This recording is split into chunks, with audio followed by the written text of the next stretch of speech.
नमस्कार, जय हिंद, जय बिहार। मैं हूं आप सबका दोस्त वकील सह पत्रकार एसके पंकज। आज जो मैं कुछ बात करने आया हूं वो मनीष कश्यप मामले में ही बात करने आया हूं। कई सारे यूट्यूबर्स खबर चला रहे हैं कि मनीष कश्यप को अब 11 महीने जेल में ही रहना होगा। क्योंकि मैं ये कहने आया हूं कि जो यूट्यूबर्स इस बात को बड़ी खुश होकर के चला रहे हैं कि मनीष कश्यप को अब 11 महीने तक जेल में रहना ही पड़ेगा, तो राहत इंदौरी साहब की वो कविता याद करें, वो शायरी याद करें जिसमें वो कहते हैं कि लगेगी आग तो आएंगे कई घर जद में, यहां सिर्फ मेरा मकान थोड़ी है। मनीष कश्यप के जेल जाने के बाद में और उनकी जो दुर्गति सरकारों ने मिलकर के किया है, तमिलनाडु सरकार और बिहार सरकार ने, उस पर जो लोग तालियां बजा रहे हैं, याद रखिएगा एक दिन समय आपका भी आएगा और आपके लिए भी कोई ताली बजाएगा। मनीष कश्यप का गुनाह क्या है? मनीष कश्यप इकलौता व्यक्ति है जो बिहार में किसी भी पार्टी का नहीं होने के बावजूद और किसी बड़े कॉर्पोरेट सेक्टर पर 30 लाख 35 लाख रुपए के महीने की नौकरी को ठुकरा करके 50-50 लाख रुपए का प्रस्ताव उनको आया था बड़े बड़े न्यूज चैनलों में, उसको ठुकरा करके और एसी कमरे में नहीं बंद हो करके और अपने जो है वो घर से नहीं रिपोर्टिंग करके, चूंकि मैं अभी अपने घर में हूं, अपने ऑफिस में हूं और यहां से मैं अपना वीडियो आप लोगों के सामने परोस रहा हूं, तो वो मनीष कश्यप मेरी तरह भी नहीं थे जो सिर्फ घर से बोलेंगे। मनीष कश्यप ग्राउंड पर उतरते थे और गांव गरीबों के लिए, मजदूरों के लिए, युवाओं के लिए, बेरोजगारों के लिए, विद्यार्थियों के लिए, सड़क नाले पुल पुलिया इत्यादि के लिए वो लड़ाई लड़ते थे जमीनी स्तर पर उतर करके। वो सिर्फ एक पत्रकार नहीं थे, एक यूट्यूबर नहीं थे, एक फेसबुक ब्लॉगर नहीं थे, बल्कि वो एक सामाजिक कार्यकर्ता थे, बिहार की धड़कन थे, बिहार की आवाज थे, बिहार के लाल थे, सन ऑफ बिहार मनीष कश्यप थे, जो हम लोगों के बीच में बिना किसी स्वार्थ के काम कर रहे थे, निस्वार्थ भाव से। एक बार मनीष कश्यप की अगर दुर्गति हो गई तो फिर ईमानदार पत्रकारिता की उम्मीद आप लोग बिल्कुल मत करिएगा, क्योंकि एक ईमानदार पत्रकार आज जेल गया है तो आज भी कुछ लोग ताली बजा रहे हैं। बाकी पार्टियों से जो साथ मिलना चाहिए वो साथ मनीष कश्यप को नहीं मिल रहा है। सभी लोग जानते हैं कि पत्रकार जो होता है, साहित्यकार, कलाकार और पत्रकार स्थायी विपक्ष होता है, तो मनीष कश्यप ने भी स्थायी विपक्ष के तौर पर तेजस्वी यादव के कुछ कारनामों पर सवाल खड़ा किया था। आप सभी लोग जानते हैं कि तेजस्वी यादव जी ने वादा किया था कि अगर मैं सरकार में आया तो पहली कैबिनेट की पहली बैठक में पहले सिग्नेचर से 10 लाख सरकारी नौकरी दूंगा। और उसके बाद जब तमिलनाडु का यह प्रकरण होता है तो मनीष कश्यप जाते हैं, स्टेशन पर से रिपोर्टिंग करते हैं, मिलियंस लोग देखते हैं और कल्लई खुल जाती है कि बिहार में इतनी ज्यादा संख्या में बेरोजगारी है और बिहार में गरीबों का मसीहा खुद को कहने वाले तेजस्वी यादव डिप्टी सीएम है, फिर भी लाखों लोग ट्रेन में आलू के बोरियों की तरह कोच कोच करके और पोल्ट्री फार्म के मुर्गा मुर्गियों की तरह ट्रेन में, शौचालय में, ट्रेन के गेट पर लटक करके, खिड़की से कूद करके, गमछा बांध करके, फर्श पर लेट करके और किसी तरह जान और शरीर को जोखिम में डाल करके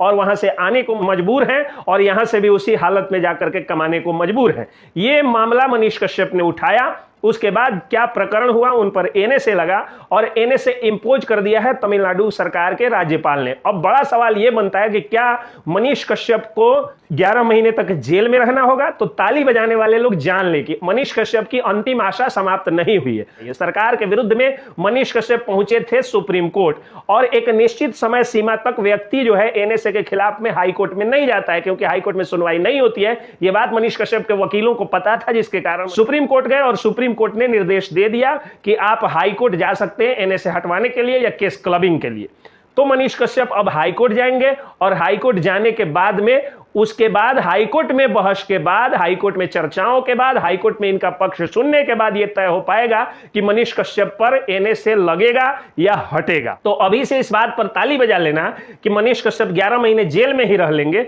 यह बिल्कुल उसी तरह की आशा है जो पूरी कल्पना कही जाती है, इससे ज्यादा कुछ नहीं है। दूसरा पॉइंट, ये सबसे बड़ी बात क्या हो गई कि मान लीजिए कि सुप्रीम कोर्ट ने उनके याचिका को खारिज कर दिया, केस क्लबिंग वाले याचिका को और बेल, रेगुलर बेल देने वाली याचिका को और एनएसए हटाने वाली याचिका को। तो खारिज इसलिए किया क्योंकि बिहार सरकार के वकील विरोध कर रहे थे मनीष कश्यप का और तमिलनाडु सरकार की तरफ से कपिल सिब्बल वकील थे। दोनों ने मिलकर के अपोज किया और मनीष कश्यप के वकील को सुनना पड़ा कि यहां पे अपना जो पावर है, सुप्रीम कोर्ट को जो आर्टिकल 29 के तहत पावर मिला हुआ है, उसका यूज नहीं करने के मूड में है सुप्रीम कोर्ट और सुप्रीम कोर्ट ने निर्देश दिया कि आप हाई कोर्ट में जाकर के अपील कर सकते हैं।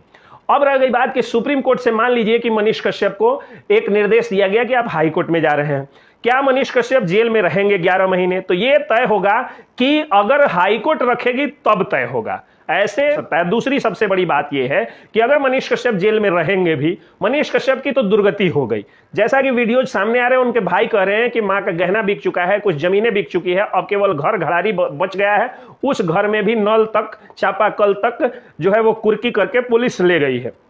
मनीष कश्यप के परिवार के पास अब कुछ भी नहीं है और वो लोग अंदर से टूट गए हैं। तो क्या हम लोगों को डिप्रेस्ड होना चाहिए? क्या हम लोगों को आशा खो देनी चाहिए कि अब मनीष कश्यप मामले में कुछ नहीं होने वाला है, मनीष कश्यप जेल में सड़ने वाले हैं और अब तो साल भर के अंदर में वो बाहर आएंगे भी नहीं? तो एक चीज के लिए हमें तैयार रहना होगा, मनीष कश्यप के लिए अब भगवान से प्रार्थना करना है। और जहां भी आप लोगों को सोशल मीडिया पर सपोर्ट करने का मौका मिले, आप सपोर्ट करते रहिए और भगवान से प्रार्थना करिए कि भगवान उन जजेज के कलम में बस करके और मनीष कश्यप को बाहर निकलवा दें। प्रार्थना करने के अलावा हम और क्या कर सकते हैं? लौकिक जगत में हम कार्य क्या कर सकते हैं? तो देखिए, मैं सिलसिलेवार ढंग से बताता हूं। सबसे पहले मैं कुछ लोगों से एक विनती करने आया हूं। सबसे पहली विनती है कि डिजिटल मीडिया के जितने भी पत्रकार हैं या प्रिंट मीडिया या इलेक्ट्रॉनिक मीडिया के जितने भी पत्रकार हैं, खास करके डिजिटल मीडिया के पत्रकारों से मैं हाथ जोड़ करके विनती करता हूं कि आप लोग प्रतिदिन चाहे कोई भी वीडियो अलग से बनाइए, लेकिन मनीष कश्यप पर एक वीडियो जरूर बनाइए और अपने हर वीडियो में मनीष कश्यप की रिहाई के लिए आप लोग सरकार से और कोर्ट से प्रार्थना करिए।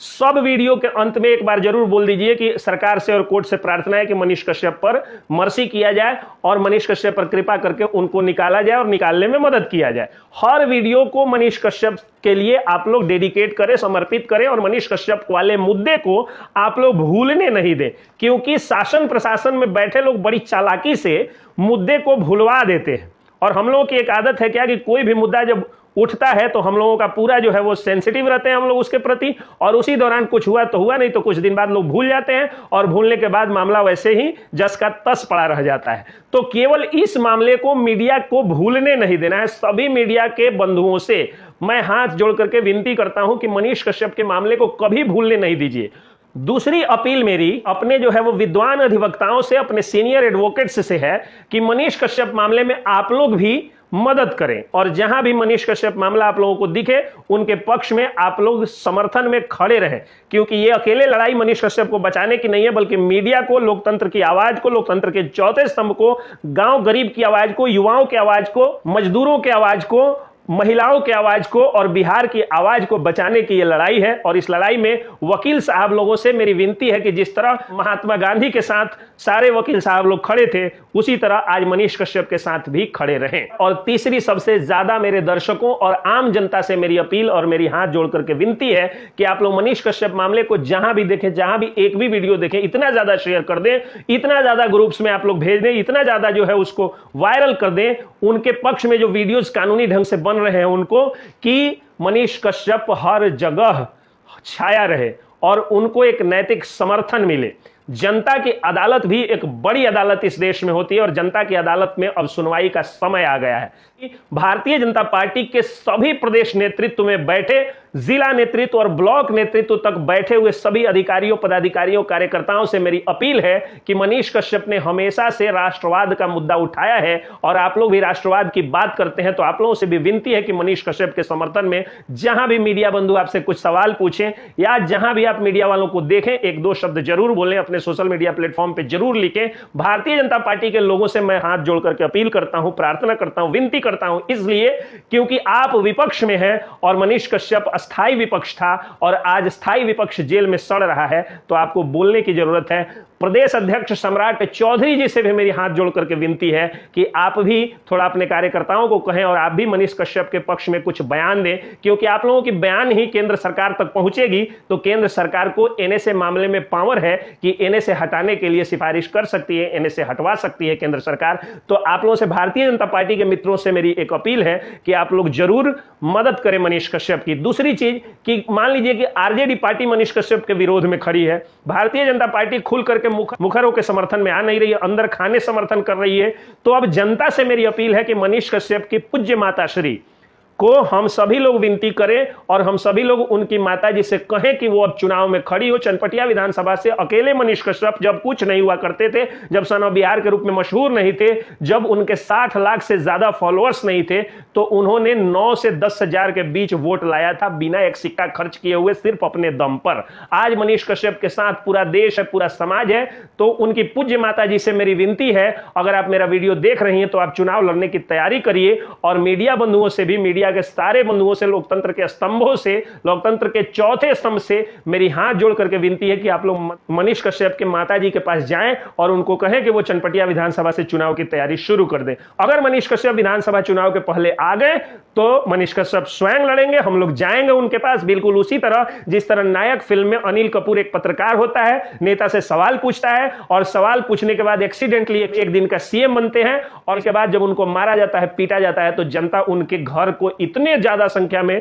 जाकर के उनके घर पर जुटती है और अपील करती है कि आप चुनाव लड़िए। तो हम लोग भी अपील करेंगे कि मनीष कश्यप चुनाव लड़े। अगर मनीष कश्यप नहीं निकलते हैं तो कम से कम उनकी पूज्य माताजी चुनाव लड़े और उनकी माताजी को भी चुनाव में जिताने के लिए हम लोग अपील करेंगे, क्योंकि मनीष कश्यप को अब आर्थिक सहयोग की जरूरत है और यहां पर एक एक विधायकों का वेतन उतना है कि आर्थिक रूप से जो है वो समर्थन मनीष कश्यप की माताजी को मिलेगा। तो आगे मनीष कश्यप अगर हम लोगों की लड़ाई लड़ेंगे तो उसमें उनके पास एक आर्थिक सहयोग होगा, क्योंकि उनके पिताजी फौज में हैं और एक फौजी को मामूली 40-50 से 60 हजार रुपए तक का वेतन होगा उनको, और जब कुछ दिन बाद वो रिटायर्ड होंगे तो पूरे जीवन की कमाई 30 से 35 लाख रुपया लेकर के आएंगे। और आपको मैं बता दूं कि सुप्रीम कोर्ट में एक एक हियरिंग का 3 लाख रुपया मिनिमम जो है वो चार्ज है। हालांकि बहुत सारे वकील लोग फ्री में भी